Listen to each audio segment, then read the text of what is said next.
Hi, this is Umair back with another video for UWP development. In this video, I will talk about Xaml template binding. As I mentioned in my last video that I'll be covering and make 10 to 12 videos covering all the major and important topics that are required for you to become a good and a professional universal Windows application developer.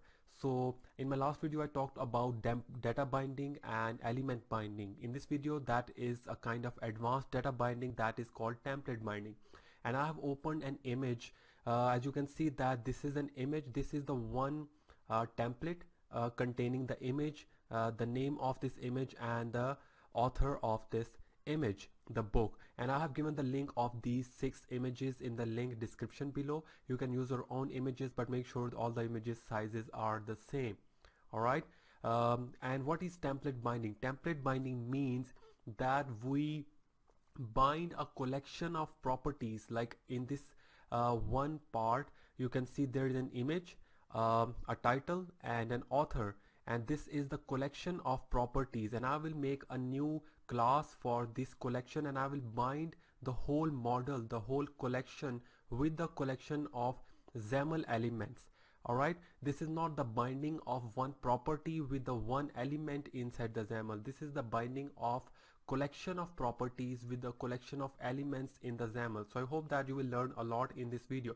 So let's go and create our new project. I have created a new project in Visual Studio and this is called template binding, and I have opened this main page.xaml file and I will start writing XAML, and make sure you have a 2015 Visual Studio and create a new UWP project. So let's first create a class for creating our collection model class, and I will right click my project and I will go to add and click on class.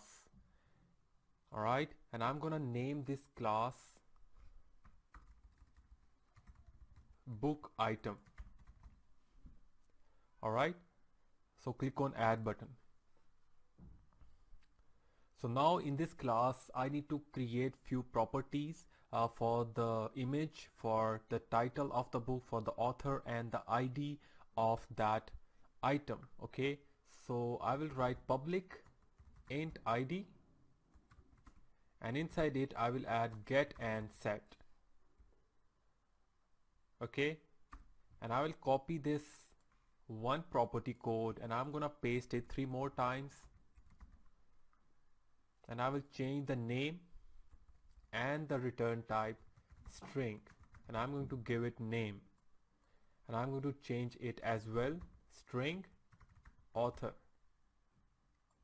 And the last one is the image. That is going to be the path of the image, and the path is inside the string, so that's why I have given the return type as string. So I will give it a property name image. Alright, so these are the properties that is going to bind with the individual elements in XAML, but not separately but as a whole collection. So below this code, what I'm gonna do, I'm going to create a collection class, and that collection class is called observable collection. That is used to contain the collection of objects of any particular class. Okay, so I'm going to create a different objects of this book item class, and I'm going to add those objects in the observable collection. So just come right here, and inside this class I'm going to create a function public static, and the return type of this function should be observable collection, and that is going to be of the type book item. Okay, and the name of this function would be books list.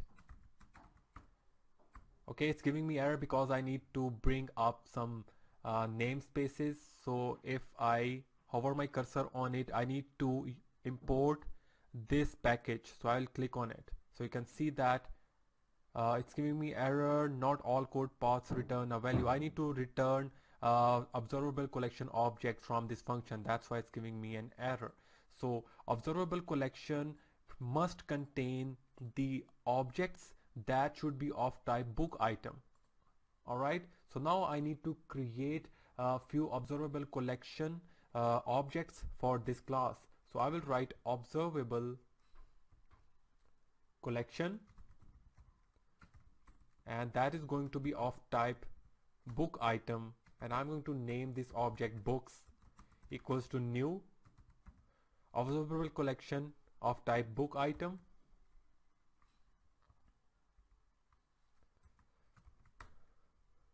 Alright, and inside this variable I'm going to create few objects of these properties.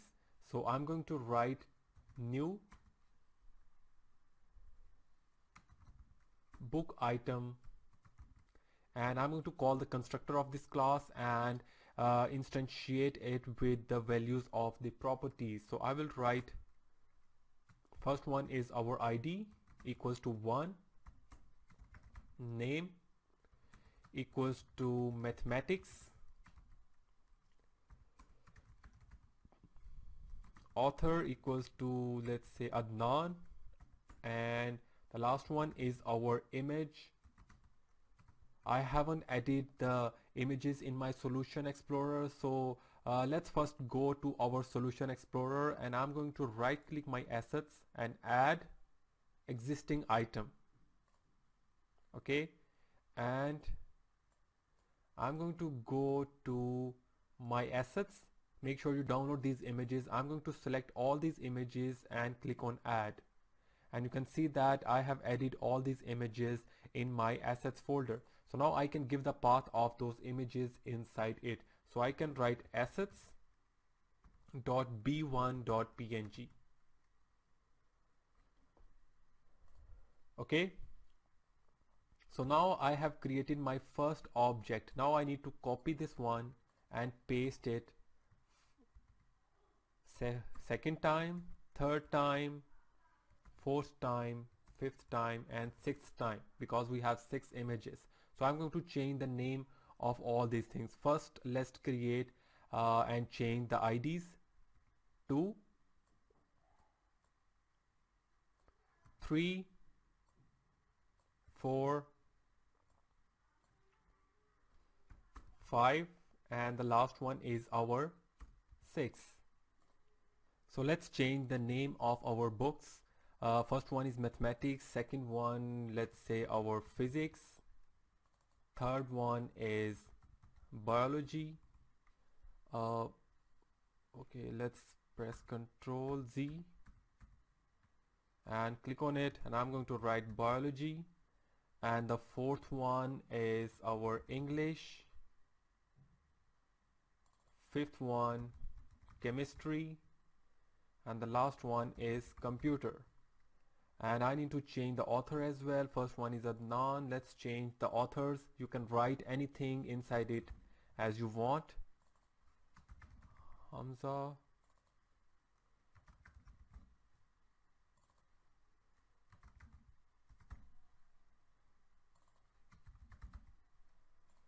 Alright, and the last thing we need to change is the name of images.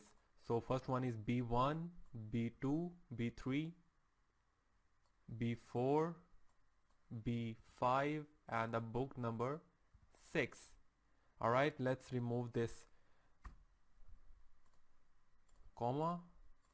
Alright, it's giving me error. Let's say that this is the one I need to end up with a semicolon. Okay, so I have constructed different objects, and at the same time I am adding up these objects in this books variable that is of type observable collection, and that is of type book item. It can't store anything else but book item. Okay, and now from this function I'm going to return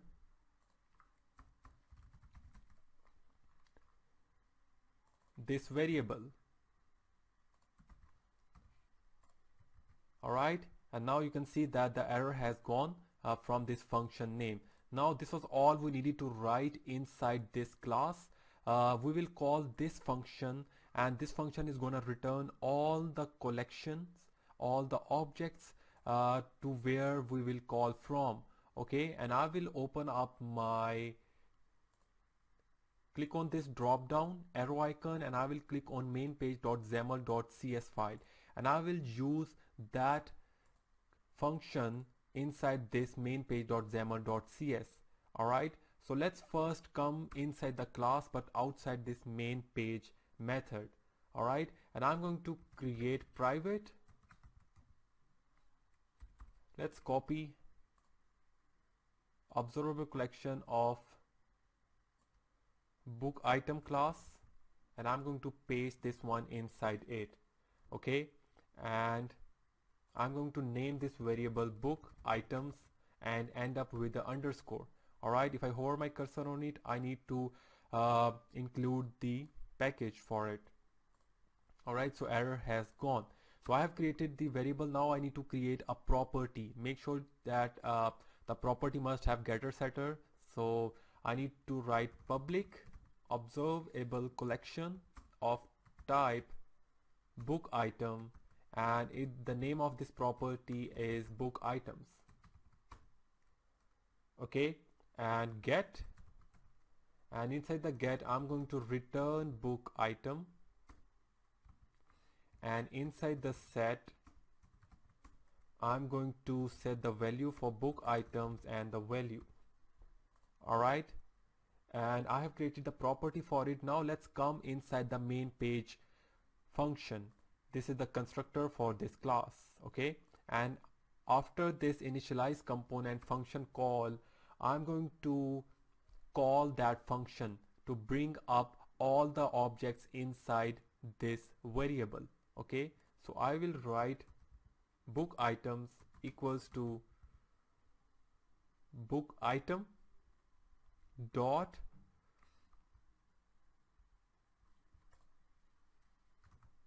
books list.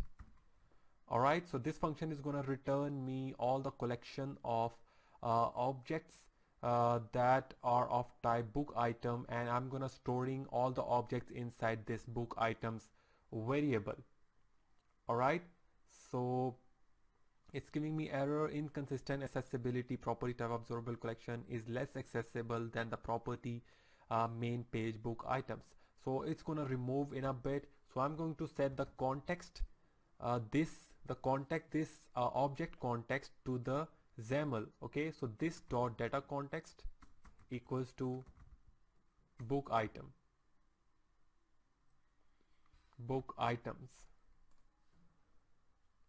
Alright, so that's been done for our C# code. Now we need to go back to our XAML and write some XAML to get this thing work. Okay, so let's go to our main page dot XAML file.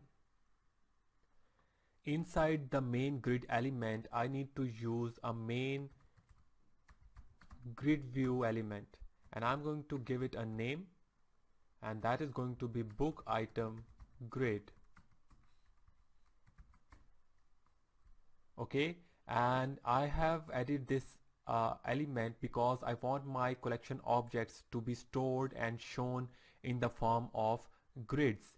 Okay, so I will give it items source. So items source equals to, and inside it I need to give the name of property that I have added inside it, with which I want to bind that grid view. Okay, so this is the name of property. I'm going to copy this name and go back to main page.xaml, and I'm going to write x colon bind space and paste that property name. Alright, and in this way all those collection objects will be bind as an item source to this grid view.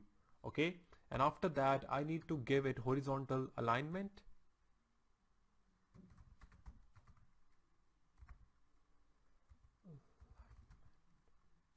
equals to stretch.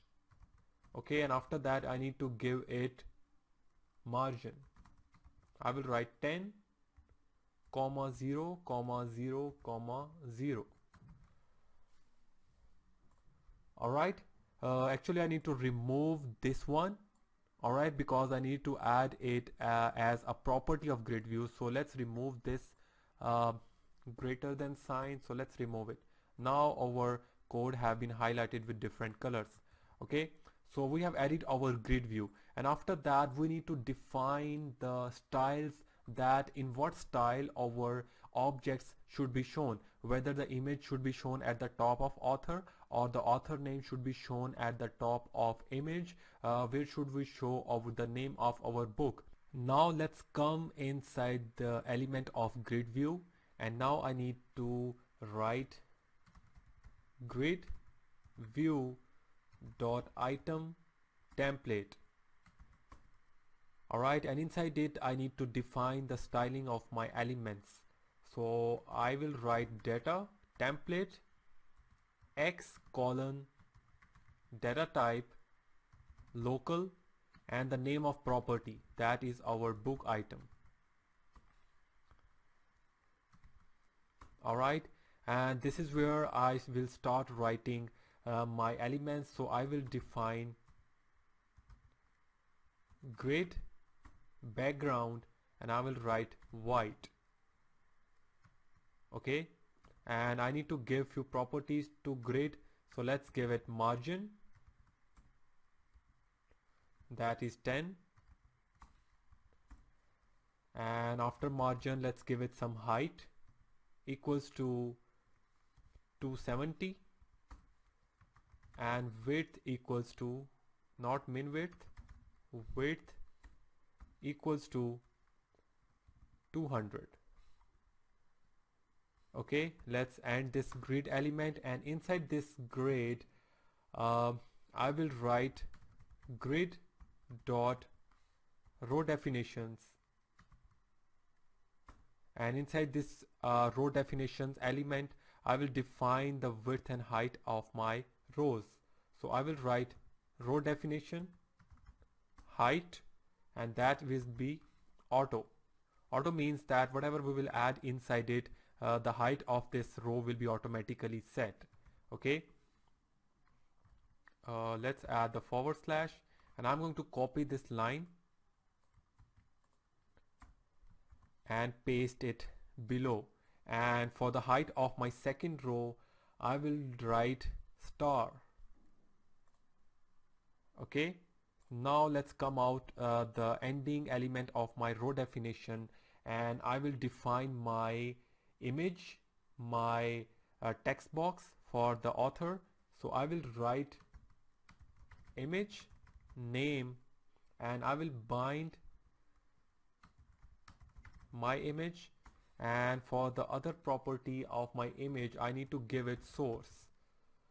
So for the source I need to bind it with the property of my class, and this is the property name, this is the image. Okay, so I need to write that thing inside it. So I can write bracket curly braces x colon bind space the name of property. Okay, and forward slash and end this image element. And after this image element I need to define stack panel for my text box. So I will write stack panel space, and I need to give it the grid. So grid dot row equals to 1, and I will give it margin equals to 10, and I will end this stack panel. And inside this stack panel let's add our text block text, and I will bind it x colon bind with the property of my name. Okay, and the name of this text block would be, let's say, name txt. This is the name, and the font size would be 18, and after that we need to give it text wrapping equals to wrap. Okay, forward slash and end this text block. and after the text block I need to give another text block for binding my author. Okay, so text block equals to text, and I will bind it inside the curly braces x colon bind space author. Okay, and let's copy the name font size. Actually, let's write it because I want different font size, so I will leave it as a default font size. So I will write author txt, and after that I need to give it the text wrapping equals to wrap. Okay, forward slash and end this text block element. Now I have ended up my stack panel. Alright, and my data template has been ended, my grid view dot items template have been ended. Make sure you don't mistake anything and write as it is that I have written. Okay, first the image will be shown, and after that our text block boxes will be shown up. Okay, this is the author. This should be same as this one. I haven't bind my ID, but if I want I can define my other text block inside it. Okay, this is just for uh, uh, differentiating each element from one another. Okay, now if I go back to my main page.xaml.cs, you can see that there is still an error. This is because that I need to set the accessibility of this class to public. Okay, and if I go back, you can see that the error has gone. All right, after doing all these things, you might have seen some errors inside it. What you need to do, just go to Solution Explorer, right click and rebuild your project so that this XAML should capture all the elements, all the properties of our book item.cs class. All right, so you can see that 1 succeeded, 0 failed, so there is no error in our project. Another thing is that make sure the local xmlns local should be set to using colon and the name of your namespace. This is the namespace, this is the namespace, and this should be the same as your namespace. Okay, if you have changed it. Now I will click on the local machine and I will check if our data templates binding is working or not. Okay, so you can see that we have our image. After that we have our the name and the author of this book. All right, and if I increase the size of this window, you can see that the templates will be automatically set and stretch with the width of our application. And if I decrease the width, I have the scroll bar. Okay, and same will work for the touch as well. This is because I have set the horizontal alignment to stretch. Okay, if I set the static width, this will not happen. Okay, so I hope that you have got the idea how these things work. In the next video I'm going to talk about defining the custom style resources in UWP Windows application development for Windows 10. Okay, so make sure you like this video, subscribe my channel if you haven't yet, and comment below if you have any question, and join my Facebook group. I have given the link in the description below.